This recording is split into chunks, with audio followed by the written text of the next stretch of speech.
Antologi Pembacaan Firman Tuhan yang Maha Kuasa.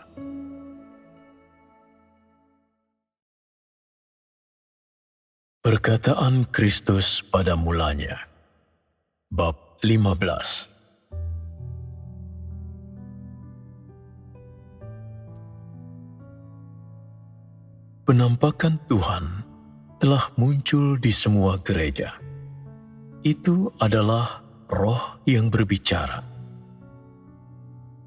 Dia adalah api yang mengamuk, menyandang kemegahan, dan sedang menghakimi.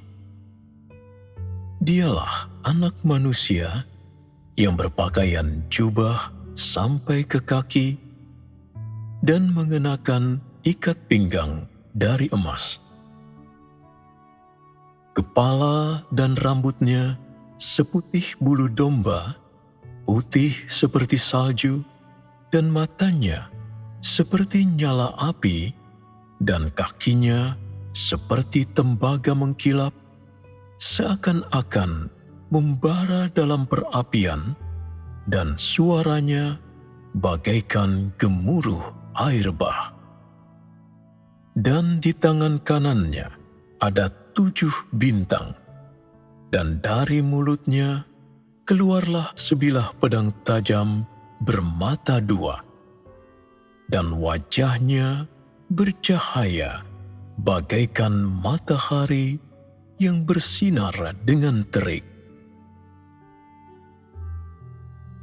Anak Manusia telah dipersaksikan, dan Tuhan itu sendiri telah dinyatakan secara terbuka. Kemuliaan Tuhan telah memancar, bersinar terik bagai matahari yang berkobar. Wajah Tuhan yang mulia membara dengan cahaya menyilaukan. Mata siapakah yang berani menentangnya? Penentangan mendatangkan maut. Tidak ada sedikit pun belas kasihan ditunjukkan terhadap apapun yang engkau pikirkan dalam hatimu, perkataan apapun yang engkau ucapkan, atau apapun yang engkau lakukan. Engkau semua akan mengerti dan melihat apa yang engkau semua telah peroleh, semata-mata penghakimanku. Bisakah aku berdiam diri ketika engkau semua tidak berusaha untuk makan dan minum firman-Ku, tetapi malah mengganggu seenaknya dan menghancurkan pembangunan-Ku? Aku tidak akan bersikap lunak terhadap orang semacam ini.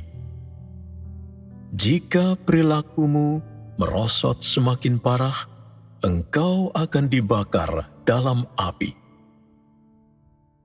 Tuhan yang Maha Kuasa mewujud dalam tubuh rohani tanpa sedikit pun darah dan daging dari kepala hingga ujung kaki. Dia melampaui dunia semesta, duduk di takhta mulia, di surga tingkat ketiga, mengatur segala sesuatu.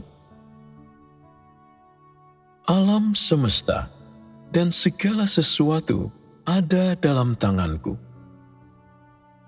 Jika aku berfirman, itu akan terjadi. Jika aku menetapkan sesuatu, itu akan terjadi. Iblis ada di bawah kakiku. Dia berada di dalam jurang maut.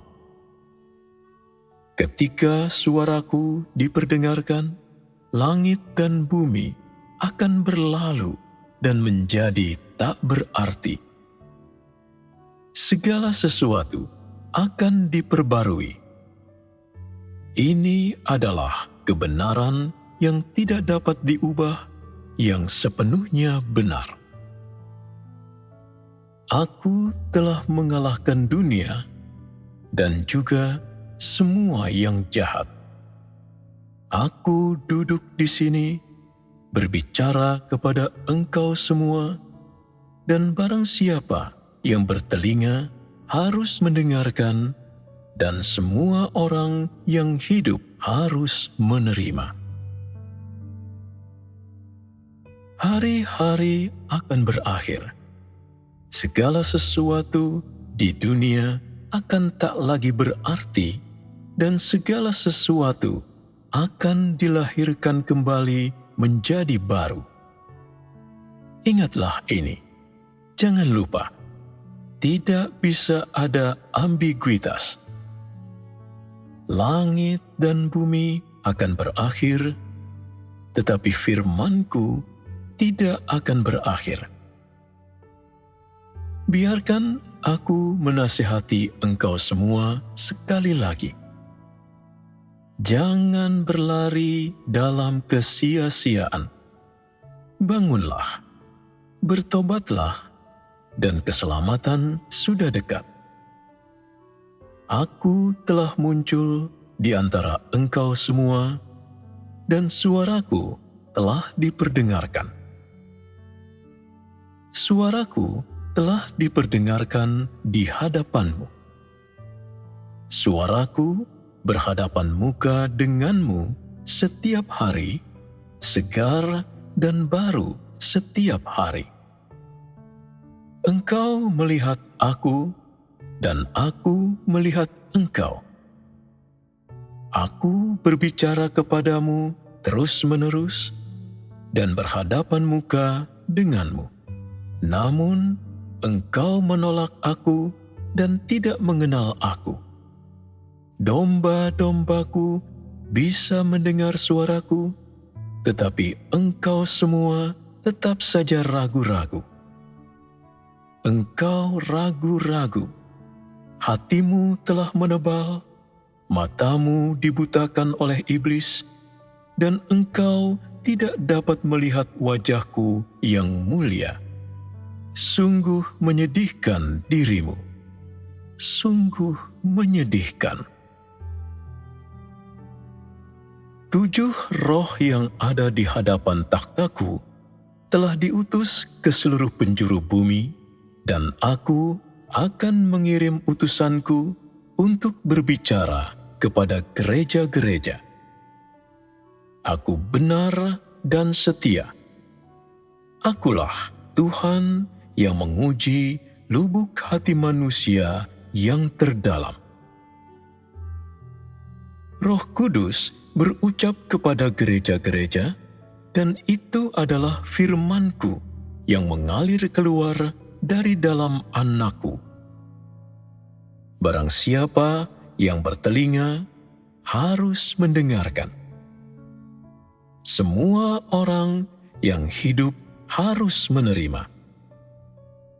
Makan dan minum saja firman ini, dan jangan ragu-ragu. Semua orang yang taat dan memperhatikan firman-Ku akan menerima berkat-berkat besar. Semua orang yang mencari wajah-Ku dengan sungguh-sungguh pasti akan memiliki terang baru, pencerahan baru, dan wawasan baru. Semua akan menjadi segar dan baru. Firman-Ku akan menampakkan diri kepadamu sewaktu-waktu, dan firman-Ku akan mencelikkan mata rohmu, sehingga engkau dapat melihat semua misteri di alam roh dan memahami bahwa kerajaan itu sudah ada di antara manusia. Masuklah ke dalam tempat perlindungan, dan semua kasih karunia dan berkat akan melimpahimu. Kelaparan dan malapetaka tidak akan dapat menyentuhmu. Serigala, ular, harimau, dan macan tutul tidak akan dapat mencelakakanmu. Engkau akan pergi bersama aku berjalan bersamaku dan memasuki kemuliaan denganku. Tuhan yang Maha Kuasa, tubuhnya yang mulia menampakkan diri secara terbuka. Tubuh rohani yang kudus muncul, dan dialah Tuhan yang sempurna itu sendiri. Dunia dan daging, keduanya berubah, dan perubahan rupa wajahnya di atas bukit adalah pribadi Tuhan. Dia mengenakan mahkota emas di atas kepalanya, pakaiannya putih bersih, dadanya berlilitkan ikat pinggang dari emas, dan segala sesuatu di dunia adalah tumpuan kakinya. Matanya seperti nyala api, dia menghunus pedang tajam bermata dua di mulutnya, dan dia memegang 7 bintang di tangan kanannya. Jalan menuju kerajaan itu terang tanpa batas, dan kemuliaannya muncul dan bersinar. Gunung-gunung bersukacita dan perairan tertawa, matahari, bulan, dan bintang-bintang semuanya berputar dalam susunan yang teratur, menyambut Tuhan yang unik dan benar, yang kedatangannya kembali, yang berkemenangan, menyambut selesainya rencana pengelolaan 6.000 tahunnya. Semuanya melompatlah dan menarilah dengan sukacita. Bersoraklah, Tuhan yang Maha Kuasa duduk di takhtanya yang mulia. Bernyanyilah, panji kemenangan dari Yang Maha Kuasa diangkat tinggi-tinggi di atas gunung Sion yang megah dan agung. Semua bangsa bersorak-sorai, semua orang bernyanyi, Gunung Sion sedang tertawa dengan sukacita, dan kemuliaan Tuhan telah bangkit. Bahkan dalam mimpi pun, aku tidak pernah berpikir akan melihat wajah Tuhan, tetapi hari ini aku telah melihatnya. Bertatapan muka dengannya setiap hari, aku mengungkapkan seluruh isi hatiku kepadanya.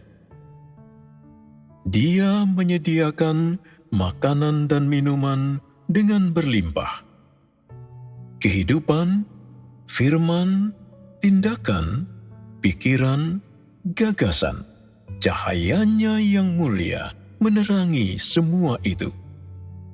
Dia memimpin setiap langkah perjalanan, dan penghakimannya langsung menimpa hati siapapun yang memberontak.